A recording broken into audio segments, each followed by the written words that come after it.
my channel. So for today's video, as you guys can see by the title, I have had a lot of people ask me about the tortoise care and cost for a setup of a tortoise. So this video is not really an easy video to film because obviously it's all circumstantial. It depends on the type of tortoise you have, whether it's an adult when you get it, a baby. Obviously different species have different setups, so that means different size enclosures, different substrates. It's all very much on a scale and can vary depending on the tortoise. But I wanted to do an overview video for you guys to kind of give you guys the umbrella idea of how much it would cost to get a tortoise, as well as some of the basic things that you're gonna need to take care of one for their care. I hope I explained that clearly. I'm gonna do the absolute best that I can in telling you guys the prices as well as about how much some of these things may cost. Obviously, if you are price matching and things like that, these prices may vary, but I've had a lot of people comment and tell me how much does it cost to have a tortoise, how much does it cost to care for a tortoise, set up a tortoise, and things like that. So we're gonna talk about some of the costs as well as the care in this video today. Hope you guys enjoy. It goes without saying that tortoises are a huge responsibility, so if you are considering getting a tortoise, please know they are a lifetime commitment and beyond. They can live up to 100 years depending on the species, and at a minimum about 40 to 50 years for even some of the smaller species, so do bear that in mind. I'm out of breath. These disclaimers about tortoises just come naturally these days. All right, so we're gonna just jump right in. The first thing I will say is that the obvious first step towards getting a tortoise is making sure that it is the right decision for you, doing all of your research, as well as narrowing down which species of tortoise you would like to get. That is a very important piece to everything that I'm gonna be telling you in this video today, because knowing the type of species of tortoise that you're gonna get will tell you whether or not it's going to get really big, stay small. If you're gonna get a male or a female, that does change the size depending on the species. Females are typically bigger, but not always. As well as what type of a tortoise, which will tell you what type of an enclosure it will need. If it must be kept inside, like a small Egyptian tortoise, if you live up north and it can't handle high humidities or really cold weather and things like that. If you have a sulcata, that pretty much has to live outside. Different sizes mean different enclosures, whether or not they have to be inside or outside or vice versa, or whether they can be in both. All of that is very dependent on what type of tortoise that you pick, so choose wisely and make sure that you get a tortoise that you know you can give the best life to and your life can accommodate. Once you've decided which tortoise you are getting and you know what size it will be approximately as an adult, again, pay attention to male versus female because it is not one size fits all with tortoises. Then you can decide whether or not it does have to be indoor or outdoor, and then you can start looking at the cost. Indoor enclosures are obviously pretty pricey. I think outdoor enclosures typically are a lot cheaper than indoor enclosures because you obviously don't have to pay for dome lights, UVA, UVB bulbs, and things like that because you have natural heat and sunlight. If you live in the south or in a sunny area, you're gonna get that natural heat from the sun and things like that. So that obviously would be a huge cost that you wouldn't have to worry about if you were keeping your tortoise outdoor all year long. And then of course a wooden enclosure or even a concrete enclosure and things like that are pretty easy to set up and not that expensive. I unfortunately can't give you a price point for all of that. I would literally have to go to Home Depot or something and then just like price out the wood for an enclosure. But obviously depending on the size of enclosure that you build, it's all gonna be custom, so those prices are gonna vary greatly, and it really just depends on what type of setup you choose to do. Just remember, if you do decide to build an outdoor enclosure for your tortoise, don't use chicken wire, don't use any type of a fencing or anything that your tortoise can see through or that they can dig under. That's very important. Make sure your walls are solid. Just a quick tip if you are considering an outdoor enclosure for your tortoise. Also, if you get a sulcata, they can dig really, really deep holes, so like it can escape. They do it all the time. Please be careful.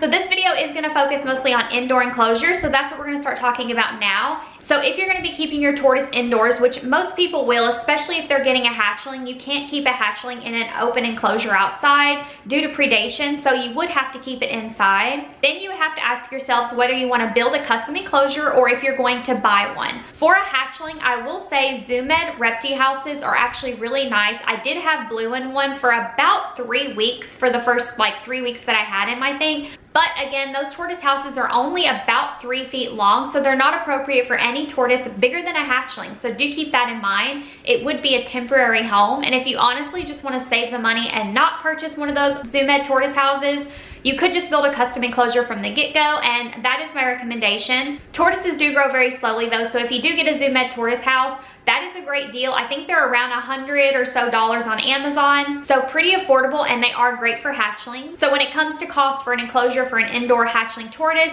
a Zoo Med tortoise house is a really good option that you can do. They also made those tortoise houses where you can actually buy 2 of them and connect them and turn them into a 6-foot long enclosure. I personally don't really like this, and I think a custom enclosure is the better way to go whenever your tortoise does get too big for one of those Zoo Med houses. So basically a juvenile tortoise and older would be too big for one of those tortoise houses because they are only 3 feet long, which only accommodates 3 inches of tortoise. But just remember that is temporary, and if your tortoise is bigger than 3 inches, that house is not suitable. So when it comes to building a custom enclosure, I have a video all about how I built my custom enclosure. I did the measurements as well as all of the pricing. Blue's custom enclosure is 5 feet long, and it's about 2.5 feet wide with a hidey hole that's about 10 inches at one end of it. I have an entire video on how I built Blue's custom enclosure as well as the measurements, and I even show you my receipt so you can see exactly the items that I purchased. I will leave a link to that video of building Blue's enclosure in the corner of the screen.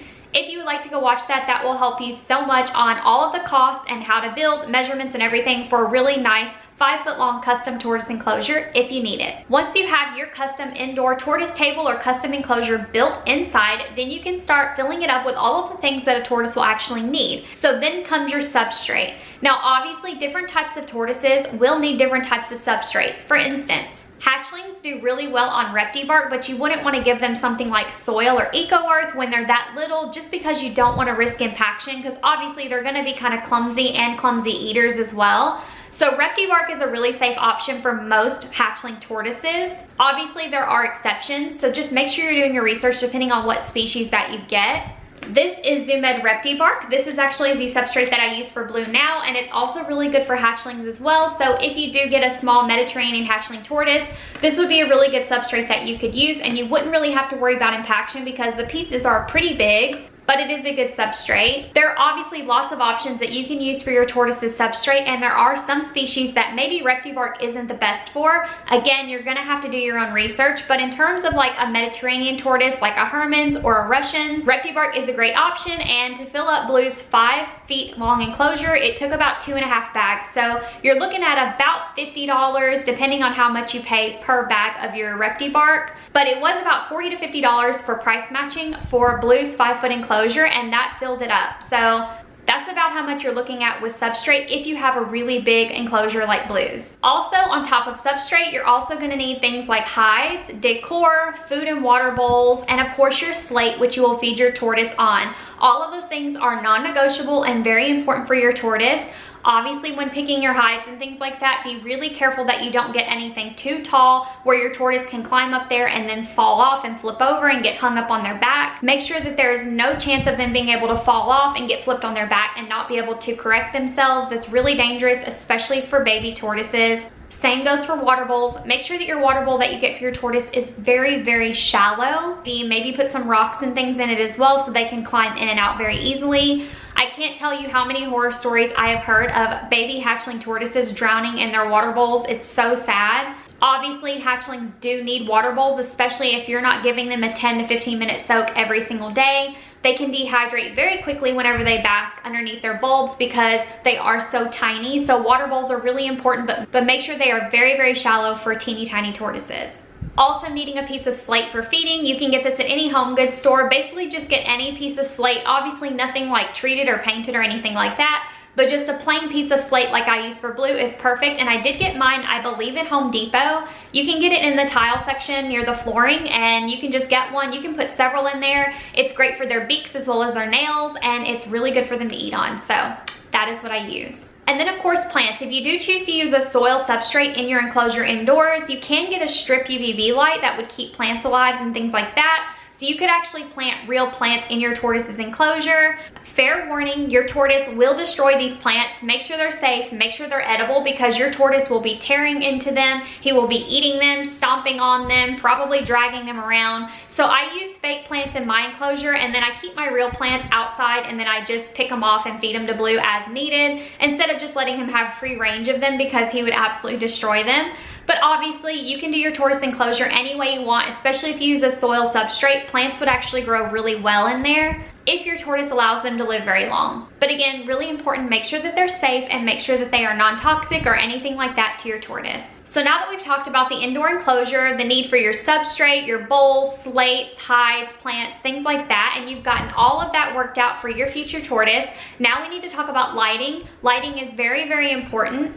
I do recommend getting a Mercury Vapor UVA UVB bulb. It has heat, UVA, and UVB all in one, and that is a great bulb to use. They are pretty pricey. They usually run about $50 or so. However, I have had success getting my Pet Supplies Plus to price match Amazon, and Amazon usually has the bulbs for around $40 or under. I even found it for $36 one time, which was really nice.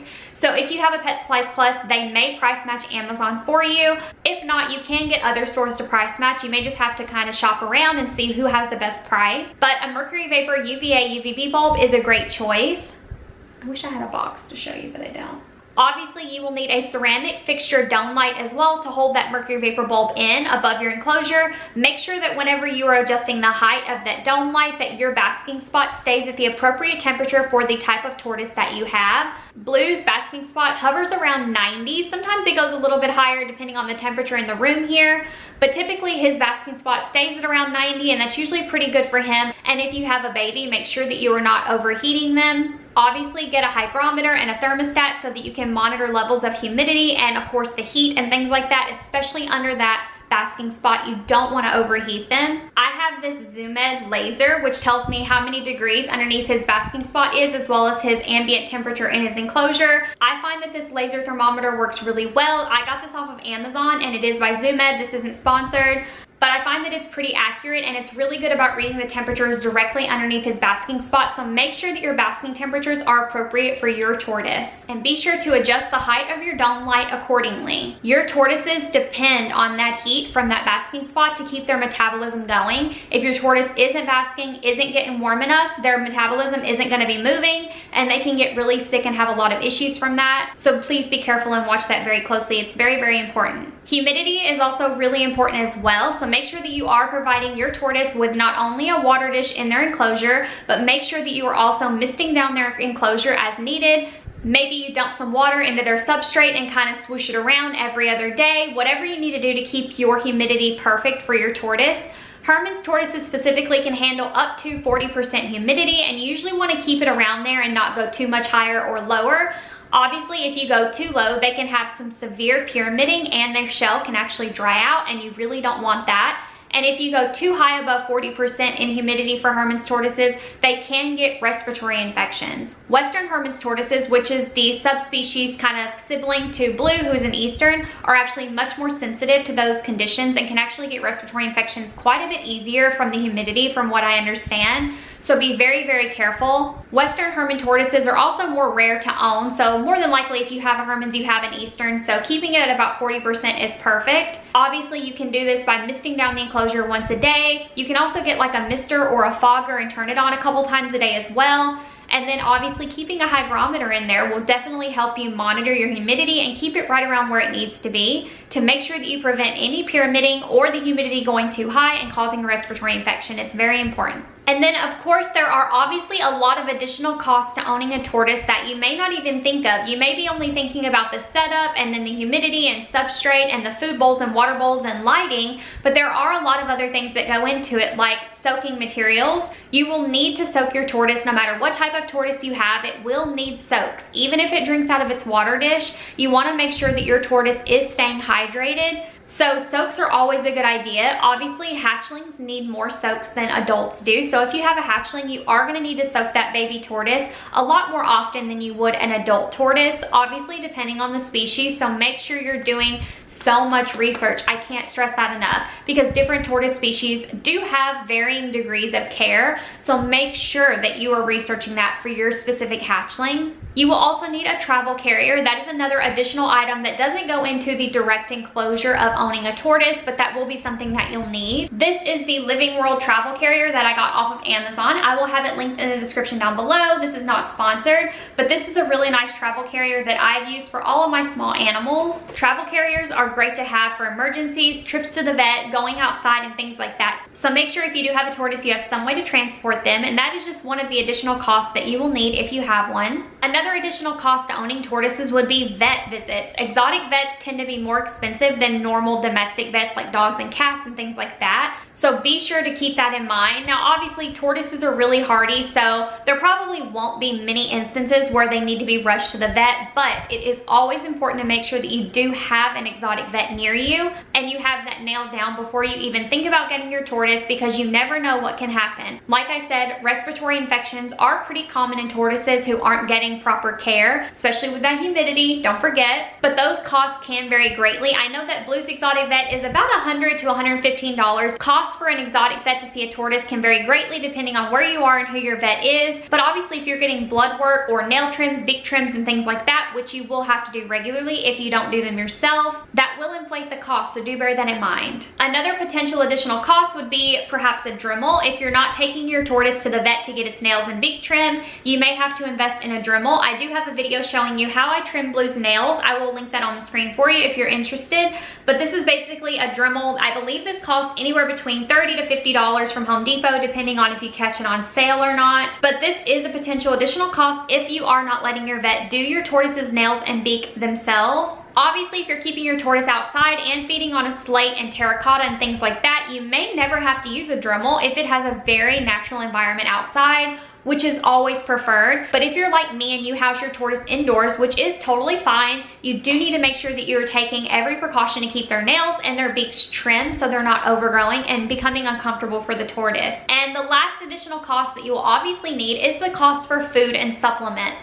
Tortoises not only need a high fiber diet of greens, veggies, and wild weeds, plants, and flowers from outside, but they also need supplements like Reptivite as well as calcium so that they can have a strong shell growth and you don't have to worry about metabolic bone disease or anything like that. I have several videos on my channel talking about Blue's diet, which I can also link on the corner of the screen. I have a ton of videos on my tortoise and his everyday care, so if you need help with any of these subjects deeper, feel free to view my playlist that I will link on the screen in the corner, and you can see lots more videos on Blue's care. Alright guys, I know this video was a lot, but I really hope that you enjoyed it and I hope that this was helpful to you. This video was very much a broad overview of general tortoise care and things that you should know and potential costs. Obviously, it's very hard for me to break down the exact cost of owning a tortoise because it varies so much depending on stores, where you're buying things, how big of an enclosure, type of tortoise, type of substrate, all of those things vary greatly. But I do hope this video helped you get a broad idea of what it's like to care for a tortoise, how much it can cost approximately, and just how much really does go into owning one and setting one up when you first get one. Tortoises are an immense amount of responsibility and a lot goes into their care, their enclosures, and there's so much that is important for you to know when getting one. I can't stress research enough. Researching is going to be your best friend when it comes to caring for your tortoise. So it's really important to make sure that you do that, please. But I do hope this video helped you. I covered everything that I wanted to cover. I think if I forgot anything, check the description down below and I will put in anything that I missed. Thank you guys so much for watching. I really appreciate it. I hope that you enjoyed this video and I hope that it was helpful to you if you are considering getting a tortoise. Thank you so much for watching. I'll see you guys next time. Be kind. Bye.